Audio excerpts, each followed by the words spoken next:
this car, buy this car to drive to work, drive to work. Welcome to Yellow Brick Road. I am Jordan, and today I'm going to talk about Bernie Sanders just threw out an idea to end homelessness. He has before already, but now he's putting like a little bit more detail into it. But first, please consider donating to Devon's Journey to Recovery. The GoFundMe link is in the description box. Click that link, read the story, check out the other donations, and make a donation yourself. None of the money goes to us. It goes to charity. One of our subscribers and his wife helps them pay medical bills. And hopefully in paying those medical bills, it'll keep, cops from showing up at their house because of medical debt collectors. That's right, independent contractors paid by doctors and hospitals and whoever to go to go loot sick people. That's the world we live in. And that's actually going to lead right to this video. Isn't it weird that when, I talk about using dumb guy logic for a lot of the social issues we have. Just simple, you just look at it and say, why can't we do this? That's like dumb guy logic. And, of course... Here we go. Here, check this out. So Bernie Sanders says, replying to an NBC News article about, homeless people in Las Vegas, how they're going to start making it illegal for them to sleep in certain or stay in certain places. And his response is, homelessness isn't a crime. It's a symptom of the greed that is destroying housing in America. When we are in the White House, we will stop the criminalization of homelessness and invest $32 billion over 5 years to end homelessness once and for all. $32 billion over 5 years to end homelessness. Now, once again, I've always used dumb guy logic in these scenarios, and it's like, is it possible to just, make sure everyone has a house to live in? You remember the housing bubble crash, that thing? And people were being kicked out of their houses, but no one was living in them? They were just buildings just sitting there empty, and it's like, why couldn't we just let them stay there? Because the money and the money and the money. You see a lot of people that argue for... a lot of Trump guys argue these same points in every area. They argue about money over and over and over again.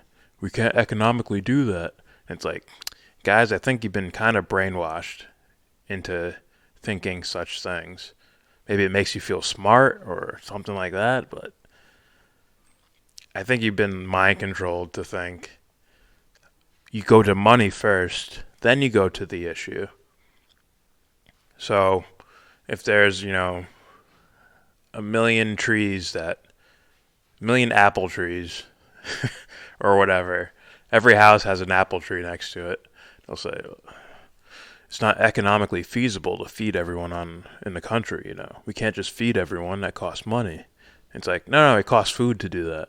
We have plenty of it. We could do that. Like, that's just dumb guy logic. These guys seem to dick ride the middlemen, which is the money issue.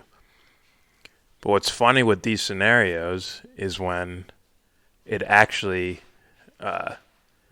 makes an argument with the money issue. It's like, hey man, we'll save more money. Like Bernie claims his Medicare for All bill will do. Like, oh, it'll cost less money over time than we're already spending. Right? The current system we have will cost more money than if we switch to a single-payer healthcare system that covers everyone, immigrants included. You get to have healthcare for every person in the country, and it's cheaper, and they still find reasons to argue against it. See how weird? That's like a weird psychological thing happening there. It's incredible. It's people arguing against their own interests. Now they're going to look at this and they're going to say $32 billion. How's he going to pay for it? You know, basically copying and pasting the answer of these filthy rich dudes that don't give a shit about you. You're just going to repeat their answers over and over. How are you going to pay for it? And then you look at something like this. You say, Jordan, what is that? I don't get it. What is that? That's shit we're paying for. I don't hear any fucking complaints about it. Not really. Not from these fucking Trump guys. Now what you're looking at here is that's Syria. And you say, Jordan, if it's Syria, why are there American flags on these trucks? Say, well, those are our troops. And what's that in the background there? What's that? What's it focusing on right now? Oh, oil. And someone said, Jordan, we use that oil. We find ourselves with the oil and blah blah blah blah blah. Or we need the oil here. It's ours. Say, we get most of our oil from Canada. Then the next one I think is Saudi Arabia. And the next one I think is Venezuela. And the next one is somewhere else that's not Syria. That's selling oil to us rather than we're just taking it from a sovereign country. It's very weird how that whole sovereignty idea just disappears here, right? They cry about the borders and immigrants, but they don't care. They don't cry so much about this.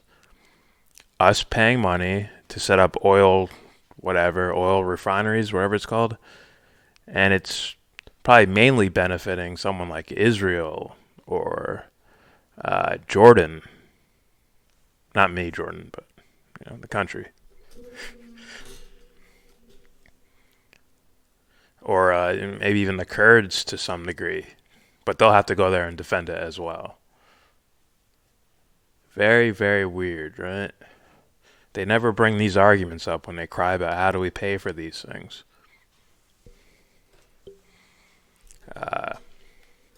But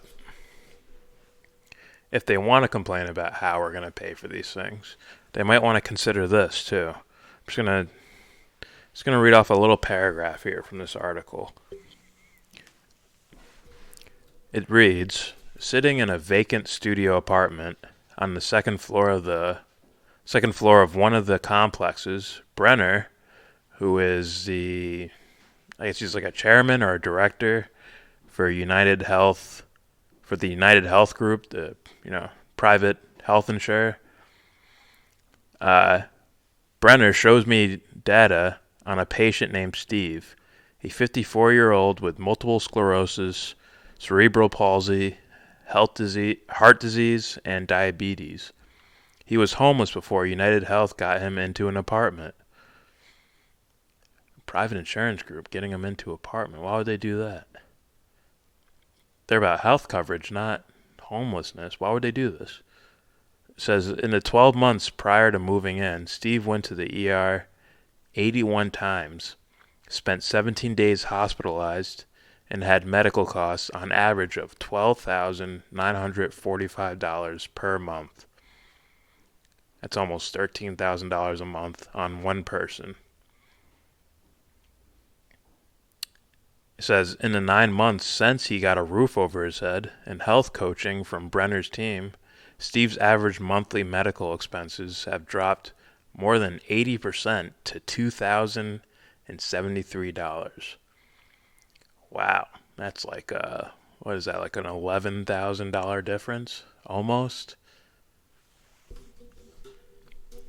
It's actually more cost efficient to have people, living in housing and being educated on how to take care of themselves, rather than them, whenever they feel anything weird, they just go to an emergency room where the lines are probably stacked up.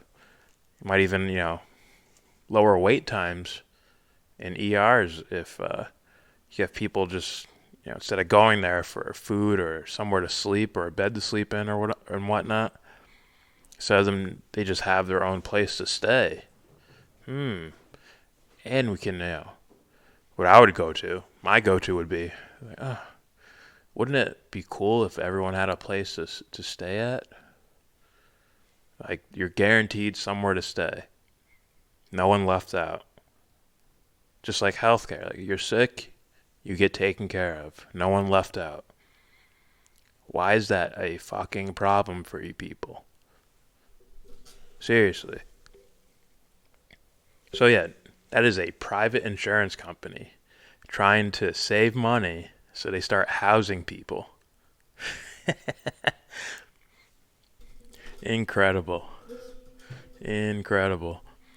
By the way, these patients are contracted over from Medicaid, right? The homeless people aren't paying UnitedHealth for health coverage. The homeless people have Medicaid, and then Medicaid pays UnitedHealth to in a way like contracting them to take care of these people. Very, very interesting. So, to go all the way back here, dumb guy logic. It's like, man, shouldn't we just take care of everyone? Make sure no one's homeless. Make sure everyone has like food to eat. Make sure everyone has, can go to the doctors if they need to. Well, apparently everyone can go to the doctors if they need to, but you know what I mean?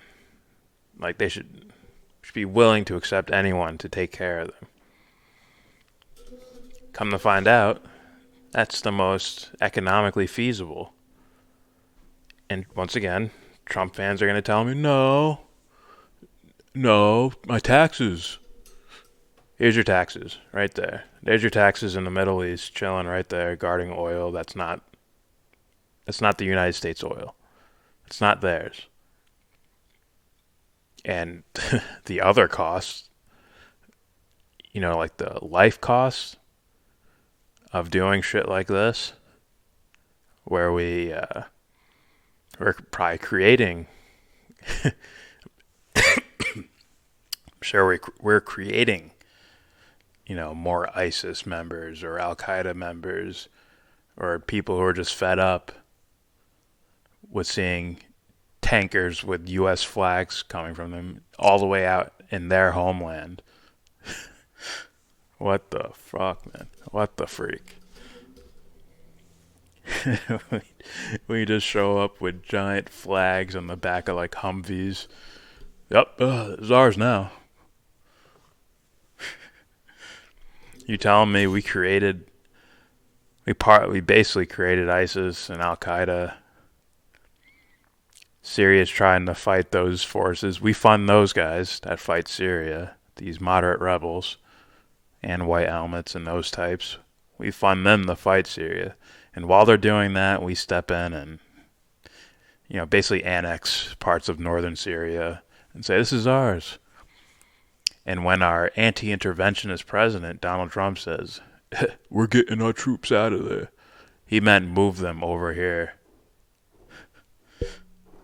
Like, you guys are being played from so many different angles. It's incredible. Alright, that's it for me. Please subscribe if you like, comment, agree, disagree, tell me what I'm missing. Inform me, please. I don't mind that. I'm not so prideful about it. If you have information that's better than whatever the fuck I'm saying, please share it. Also, donate. Devon's Journey to Recovery. You're not donating to us, you're donating to a charity because we don't have universal health care, single payer health care. We don't make sure everyone's taken care of, guaranteed. So we have to rely on things like, charity to keep medical debt collectors off people's backs. So you can do that at Devon's Journey to Recovery, GoFundMe link in the description box. And with all that said, give this video a thumbs down. Say you wanna get in, and then you wanna get out. When you get the money to buy yourself a car.